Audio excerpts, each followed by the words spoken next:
ಸ್ಥಳೀಯ ಸ್ವಯಂ ಆಡಳಿತ ಮಂಡಳಿಯಲ್ಲಿ ಗ್ರಾಮಸಭೆ ಪ್ರಮುಖ ಪಾತ್ರ ವಹಿಸಿದೆ. ಒಂದು ಹಳ್ಳಿಯ ಅಥವಾ ಗ್ರಾಮದ ಮಂಡಳಿ ಎಂದು ಪರಿಭಾವಿಸಲಾಗಿದ್ದು, ಇದರ ರಚನೆಗೆ ಚುನಾವಣೆ ಬೇಕಿರುವುದಿಲ್ಲ. ಗ್ರಾಮದಲ್ಲಿನ 18 ವರ್ಷಗಳಿಗಿಂತ ಮೇಲ್ಪಟ್ಟ ವಯಸ್ಸಿನ ಎಲ್ಲ ಪುರುಷ ಮತ್ತು ಸ್ತ್ರೀ ಸದಸ್ಯರು ಗ್ರಾಮಸಭೆಯಲ್ಲಿ ಪಾಲ್ಗೊಳ್ಳಬಹುದು. ಗ್ರಾಮ ಪಂಚಾಯಿತಿಯ ಸದಸ್ಯರುಗಳು ಈ ಸಭೆಯಲ್ಲಿ ಭಾಗವಹಿಸಬಹುದು. ಗ್ರಾಮ ಪಂಚಾಯಿತಿ ಅಧ್ಯಕ್ಷ ಮತ್ತು ಸಭೆಯ ಅಧ್ಯಕ್ಷತೆ ವಹಿಸಿ ಸಭಾ ಕಲಾಪ ನಡೆಸಿಕೊಡಬಹುದು.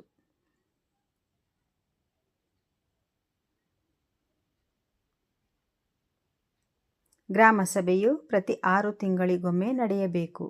ಗ್ರಾಮ ಸಭೆಯಲ್ಲಿ ಗ್ರಾಮಸ್ಥರು ತಮ್ಮ ಗ್ರಾಮದ ಸಮಸ್ಯೆಗಳನ್ನು ಬಗೆಹರಿಸಲು ಕೈಗೊಂಡ ಕ್ರಮಗಳನ್ನು ಹಾಗೂ ಮುಂದೆ ಕೈಗೊಳ್ಳಬೇಕಾದ ಕ್ರಮಗಳ ಬಗ್ಗೆ ಚರ್ಚಿಸುತ್ತಾರೆ.